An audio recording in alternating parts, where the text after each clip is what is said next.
What's up, everyone? I was recently able to go shoot inside a house here in Paris that was made in 1921. It's a really cool shoot and I hope you enjoy it.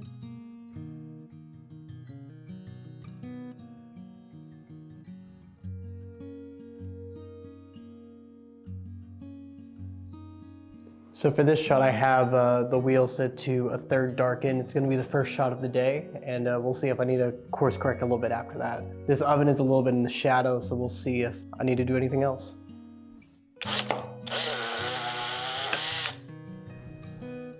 Now we wait. So I think so far a third darken is going to look good for now, so I'm going to stay there.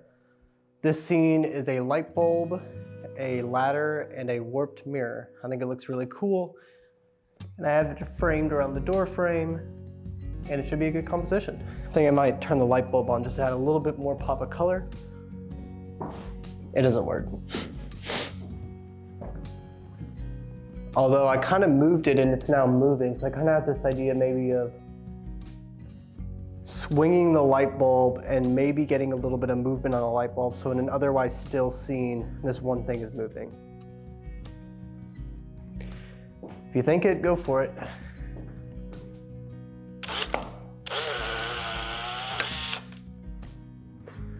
Shot number 2.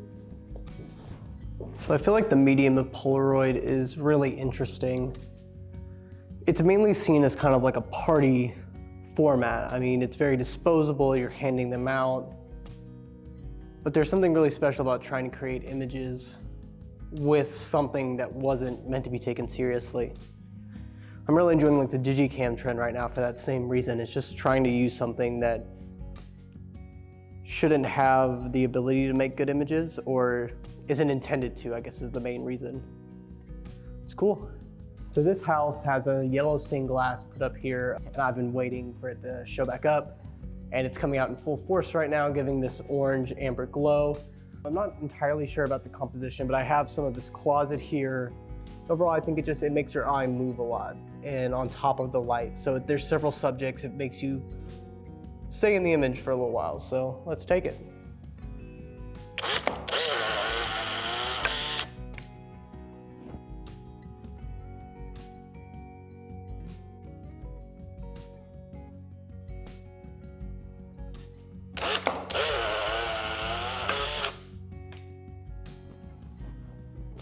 So for this next shot, I don't want the ceiling fan to really be in the way, so I'm gonna try using a wide lens, just get a little bit more in the frame without having to deal with the ceiling fan.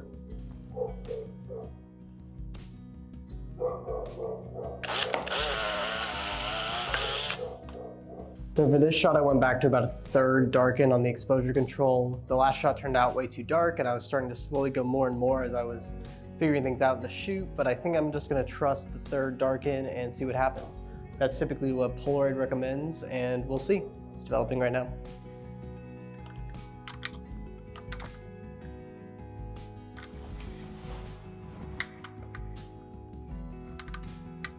But I like that it's illuminating my face in the shot, and it should be good. I might also try this on the RB, but we'll see.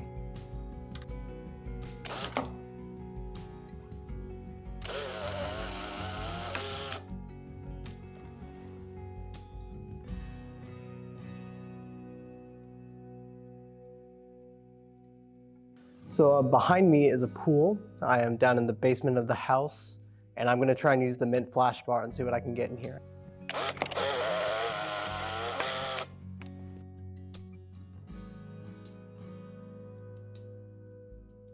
So back here, there is a safe, then a safe, then a safe, then a safe. And I'm gonna go straight on the door.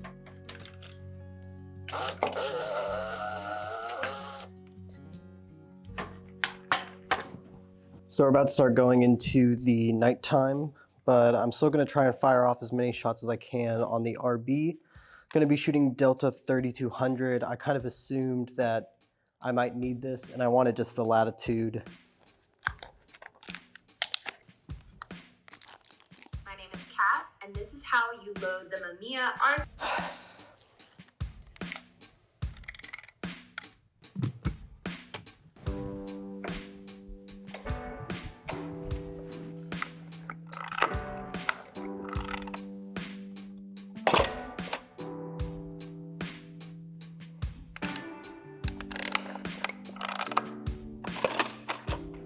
So in here, if I'm shooting at a 30th, that's a 2.8. I'm gonna have to go up to probably a 15th of a second.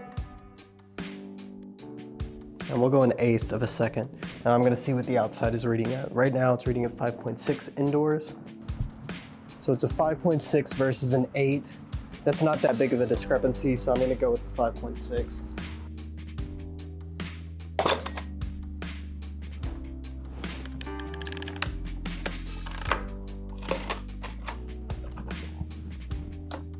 I'm gonna do another detail shot here just because I find this area very interesting.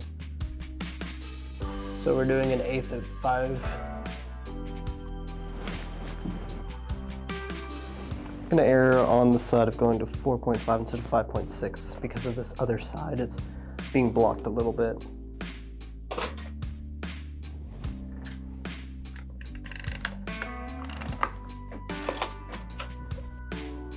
So for this shot, I'm gonna do a 30th of 5.6. As a photographer, you don't typically get very many photos of yourself, and I think if I have the opportunity to take one of myself, why not?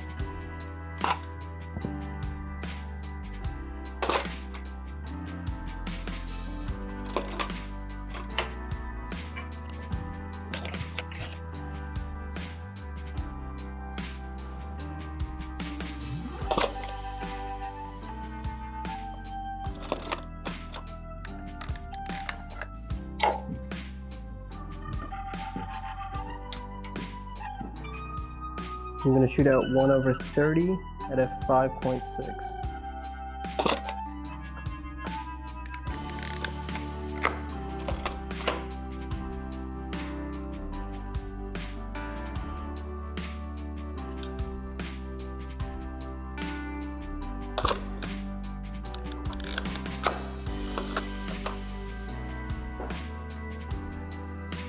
So on this one, I'm going to do a 15th at 5.6.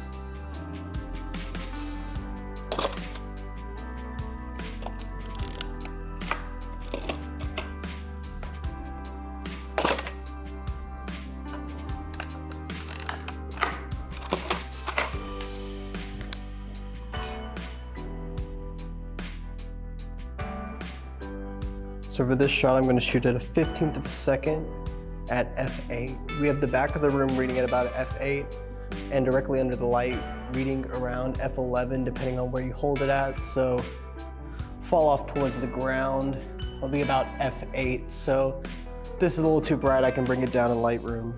That's what I'm going to do. 1/15 f8.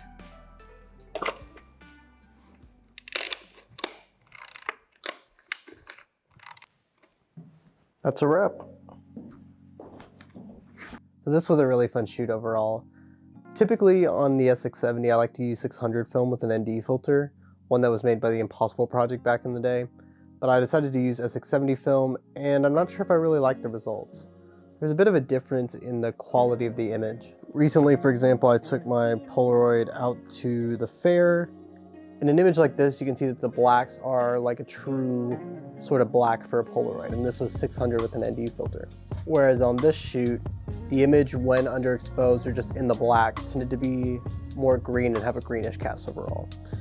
I actually visited the house for work before shooting in it, and I shot this Polaroid on 600 film with an ND filter. Even though this was shot on 600 film with an ND filter, this also has a bit of a green cast. It's been a bit colder here lately, so maybe that could be the cause. I think that it could be cool to maybe do a video here soon exploring some of the different ways that Polaroids can be affected by temperature and the types of film you use, all of those things. Overall though, I'm pretty happy with my shots on the SX-70, mainly this one.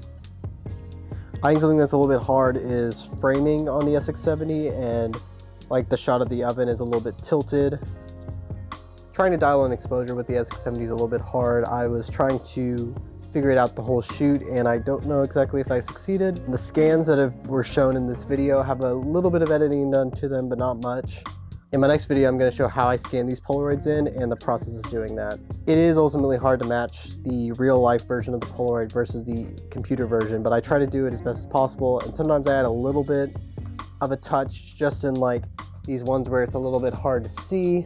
In these underexposed areas, a little bit was brought back whenever I was editing. As far as the RB shots go, I'm really happy with it.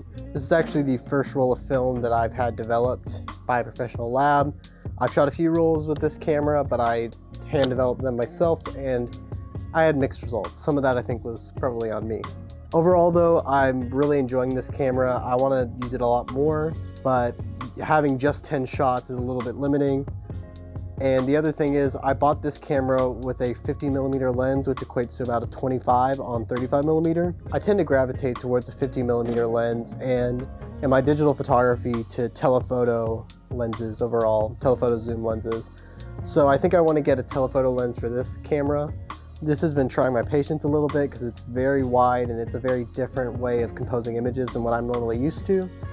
And the other thing is just trying to learn this lens. I mean, I think I am going to continue to shoot with it because it's forcing me to look at things a different way. If you like the photos today, please make sure to like, comment, and subscribe, and be on the lookout for my next video. I shot some photos in Mount Vernon, Texas, and I'm really excited to show those to y'all.